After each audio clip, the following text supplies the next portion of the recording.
Welcome to the additional podcast called Divorce Tips, where I answer some of the most asked questions regarding before, during, and after divorce. These are 10-minute golden nugget episodes to give you as much information as possible from a divorce expert. That's me. Let's go.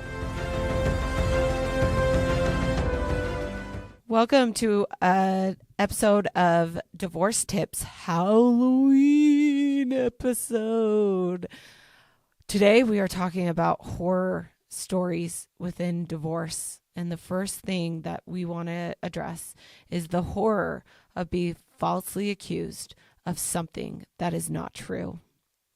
This happens more than I ever want to admit in my career of what I do, of somebody falsely accusing of their ex-spouse or their child's parent with some kind of abuse, whether it's emotional, mental, physical, or even sexual abuse. I deal with this a lot in my job, and it is devastating. It is truly a nightmare to be the person to have to live through the false accusation and having to deal with what to do or how to act or what you need to do to protect yourself, or even to deal with the stress of knowing that these allegations are out there and what if somebody believes them. So here I am. I'm going to give you a few tips that I want to give a little bit of hope and understanding when this happens to you. The first thing is that these horror stories, usually when a false accusation comes out, is coming from a high conflict personality spouse. So somebody that is not willing to see the best interest of the child or the best interest of the situation and will do anything and everything to hurt you. Regarding this specifically, I have a case specifically that I have done that is an example. When they were going through the divorce, there was accusations. And the first time the accusation went to the police, it was a specific accusation that she made against my client, the husband, that he had sexually touched his daughter. Horrible. And at the same time, she then threw in there that not only had he sexually abused their daughter, but he had sexually raped her during the marriage. In Utah, this is an actual thing. Marital rape is a thing, and you can accuse somebody of it. That was the first time, but that was not the last time. Truly, that's got to be one of the scariest situations when you get a call from the police following up on these accusations. A couple tips with that. First of all, when a police officer talks to you and they're just trying to get information or investigate around the circumstance of the allegation, you are not under arrest. So you are not protected by the Miranda rights. However, anything you say and do to that cop can be used against you in a court of law, whether it's a civil case or the DA decides to press charges against you for whatever the allegation is. So you have to hear this. Before you say anything, you have to know specifically that it is not going to lead to something that could technically cause you harm or cause you to have an admittance to a crime that could possibly have you arrested and convicted. Therefore, if you're not sure, you get the opportunity to plead the fifth, whether that detective or that police officer tells you you have that right or not. You do not have to talk to a cop. And you can say, hey, I want to talk to an attorney before I talk to you. And so it will be very, very good for you to stop the conversation, go talk to an attorney and decide.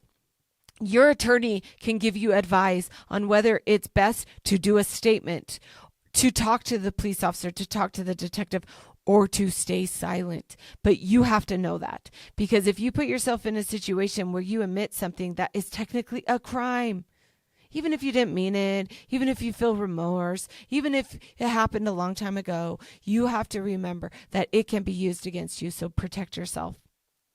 The next thing in my story, this horror story, is that she then decided to start going to DCFS. She wanted to go to the Department of Child and Family Services. That's what we call it here in Utah. It can be called CPS, Child Protective Services. And she started making these allegations of sexual abuse. Again, a DCFS worker then is going to call you because they want to investigate the situation. And you need to stop. Because even though that's not a police officer, even though that's not a detective, anything you say to that caseworker is going to be recorded and then can be used against you in a court of law.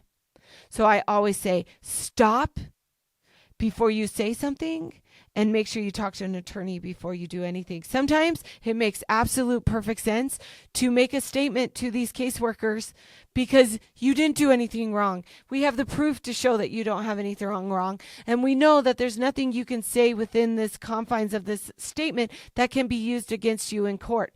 Therefore, through guys and through your attorney, you can then decide how to go about that. And you don't even have to hire an attorney. Go talk to an attorney. You can do a quick consultation. You can talk to an attorney and get a little bit of advice on what to do with that. But again, DCFS, even though they are caseworkers, anything they say and do can be used against you. In fact, they are mandatory reporters. So if they get anything that they believe is on the line of sexual, physical, emotional abuse, they will then turn over their reports and their conversations, their recorded conversations with you to the police. This horror story got even worse because then she started going to doctors. And their daughter, had urinary tract infections, which is common for young children, girls, especially when they're learning to go to the bathroom themselves and learning to wipe. Very, very common. But she was now going to doctors and saying, oh, this urinary tract infection, I am concerned because my husband is sexually abusing my daughter.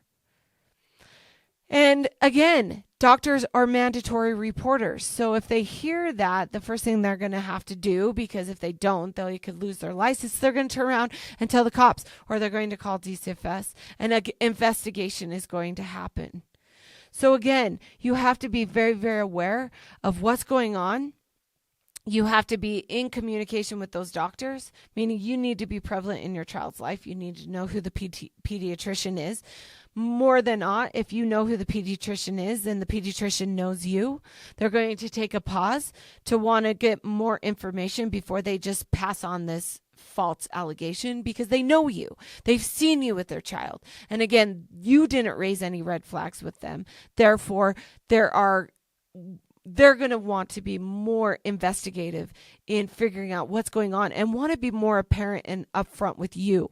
If you choose to be out of your child's life, then it's going to be very easy for somebody to go to their doctor and say these things, and the doctor's just going to say, well, I have to pass this along. This horror story is horrible. I think that there was about 12 actual accusations that had to be thoroughly investigated. And of course, there was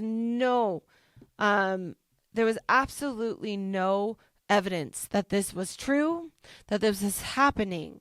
And a couple of the things that my client did to really protect him, first of all, he started recording all of his conversations with his ex-wife. When you get that first accusation, you know that your spouse is going to do something to try to hurt you. Therefore, you need to protect yourself. If you can record those conversations without getting in trouble, remember, you have to know if you're a recording state. In Utah, we are a one-party consent state, which means you can record somebody without telling them you're recording. However, California is not. You have to have two-party consent. So you need to know this. However, if you can record that conversation, and that way you're going to be able to get those conversations about some of these accusations about what's going on with your daughter's health. And you're going to be able to get information that's going to protect you through this process.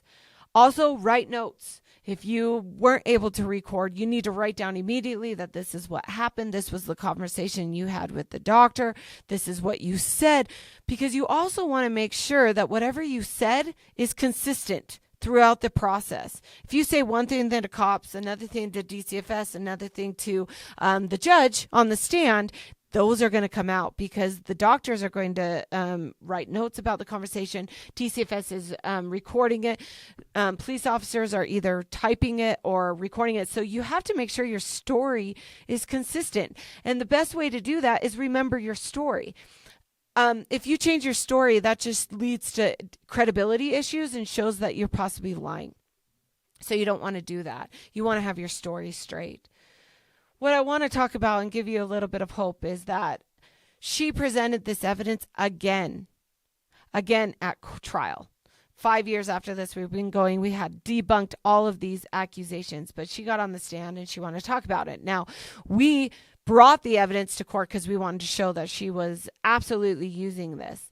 And I wanted to just tell you that what the court was, what the evidence, because of our good recording, said. They said, turning to, again, another custody factor, evidence of sexual abuse. From the evidence presented, the court is not persuaded that the daughter has been sexually abused by her father. The allegations of sexual abuse were investigated. None of the allegations were substantiated. Given the fact that this mom was reporting allegations of sexual abuse to either deter the father from seeking parent time, or she was trying to make it so when the child turned 3.5, that it was to somehow gain some strategic advantage in proceedings to keeping father from having parent time. The court goes on to say that again, that this was investigated time and time again, and the court was not persuaded. The court then goes down and says something specifically that said that these allegations and the fact that they were proven is another factor to show that this parent was not willing to facilitate a positive and loving relationship with the other parent, which was the biggest factor that we won in court, to show that if this parent was not going to facilitate a relationship with the other parent, it warranted a full change in custody to father, because he was the one who was willing to facilitate a relationship with mother. These allegations are scary. You have to protect yourself. Find a good attorney that understands these false allegations and can really help you guide through it, because these are the horror stories that I am passionate about helping others. I will help somebody that is falsely accused of these allegations, and I will do whatever I can to reunite them with their children and to hold the person that made these false allegations accountable. Go find an attorney like me that's willing to do the same. You got this. Thank you for listening to this episode. If you enjoyed, please subscribe, follow, and share. I'd love to hear your questions and feedback. You can contact me at community@jillcoyle.com. See you next time. I am an attorney, but I am not your attorney. Any advice given on the podcast is general and shall not be construed as legal advice.